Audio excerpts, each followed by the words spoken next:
Në këtë datë sot u shqyrtua dhe kërkesa jonë, duke marrë parasysh faktin që seanca për çështjen e kalimit çështjes gjykim u mbyll në datën 18 dhe ne nisur nga ky moment ndryshim procedural, vendosëm që të bënim një kërkesë ku e paraqitëm gjykat dhe ajo nuk u shqyrtua nga zonja Gjoka, që në fakt do shqyrtuaj prej saj, pasi ajo një aktet, një provat dhe një gjithë dinamikën e ngjarjes dhe të gjykimit, por u gjykua në gjyqtar tjetër, për të cilën ne nuk shfaqëm kundërshti, por thjesht kërkoi prokuroria që ta largonte atë, pra ai të ishte dorë, çështja vazhdoi, ne shtruam parashtrimet tona pse duhet ndryshohet masa e sigurisë ndaj zotit Meta, gjykata nuk e pranoi, u tërhoq, pavarësisht se shfaqi një interes fillimisht për garanci pasurore, për të cilën unë isha disponibël, ja vendosëm në dispozicion dhe shumën e saktuar, shuma ishte në 50, pra e la në dëshirën tonë 50 milion lek, deri në 50 milion lek,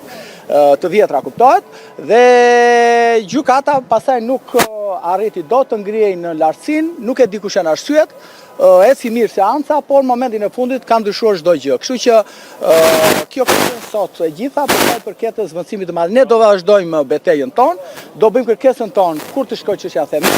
Ju kujtojmë që kemi edhe kemi edhe çështje në datën 8 në gjykatën kushtetuese dhe kështu që jemi në rrugtimin ton për ta zvendësuar masën ndaj presidentit. Ju e dini që ne nuk kemi asnjë kundërshti për sa i përket çështjes, nuk kemi kërkuar sot as fajsi as pa fajsi, por kemi kërkuar që zvendësimin e masës. Pavarësisht se prokurori përsëri vazhdonte me justifikimet e tij për akuzat, por ne nuk ishim aty për akuzat.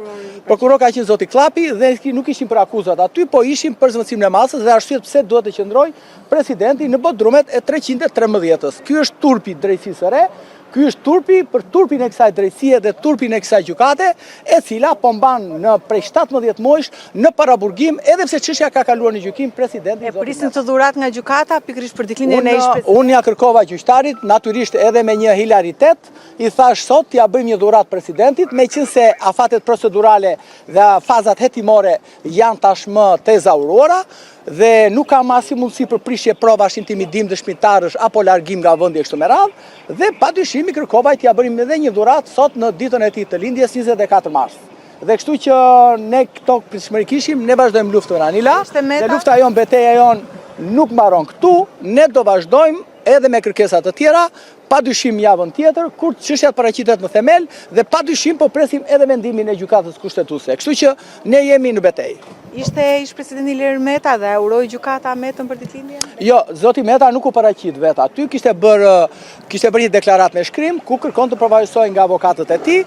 Ai padyshim e ka humbur besimin tek gjykata, kërkon vetëm përballje në themel dhe kërkon dhe ju të jeni në çdo seancë aty dhe të dëgjoni të gjitha pretendimet e organit procedurës që në të gjithë faqet, në 217 faqet e kërkesës për gjykim, 150 ishin mendimet e tyre dhe jo prova dhe jo fakte të bazuara me prova. Keni insistuar vazhdimisht që të mos ishte Irena Gjoka gjyqtare, që është sot që nuk ishte, patët një kontestim.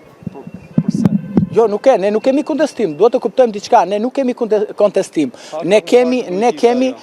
Jo, duhet të ishte si procedurë, thash, por ne nuk ishim asnjë kontestim, kontestimin e pati vetë prokurori që kërkonte të ishte zonja Gjoka.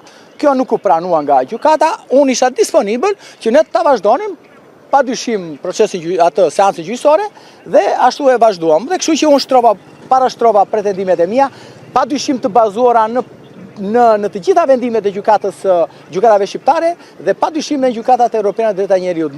Nisur edhe vura dhe në dukje gjykatës edhe shqyrtimin që ka marrë tashmë gjykata e lartë, nisme që ka marrë gjykata e lartë për sa i përket vendimit numër 7/2011 për masat e sigurimit. Po përsëri gjykata thash nuk u ngrit dot në lartësinë që e kërkon ligji, procedura dhe drejtësia mbi të gjitha, qëndroj aty dhe vazhdojnë të jenë ato që janë. Sa krani do të arrini ta lironi për ditëlindjen tjetër Ilir Meta? Padyshim që zoti Meta do lirohet, sepse ne jemi në betejë dhe natyrisht që ne nuk tërhiqemi nga kërkesat tona sepse i kemi të lishme, i kemi të bazuara në ligj dhe në kushtetut dhe në konvent, dhe padyshim që ne do ta bindim gjykatën që ajo të reflektohet dhe mos të bëhet më vegël e telefonatave që mund t'i vinë edhe kur i qenë në dhomë këshillimi, kuptohemi, sepse është problemi më i rëndësishëm i gjyqtarëve, dikush është Nila, është problemi kur ata të riqen në dhomë këshillimi. Aty është gjithë problemi kur i vjen telefonata dhe mesazhet.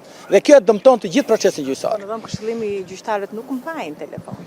Nuk e di, ai në zyrë shkon atje, nuk ka dhomë këshillimi, kanë 3 gjyqtarë, është 1 gjyqtar. Në zyrë shkon, ka mënyra për të komunikuar me gjyqtarët dhe ju dini shprehje kur gjyqtari në dhomë këshillimi nuk flet as me zotin. Jo, nuk e dim atë, se nuk është para thon, po nuk jemi dhe Andreoti ku shkonte rrëfej atje fliste dikush me zotin, dikush me fliste me djallin. Kështu që problemi qëndron që nuk e di, atë e dini ju, po. Avokat, rreth një javë më parë keni thënë një bast.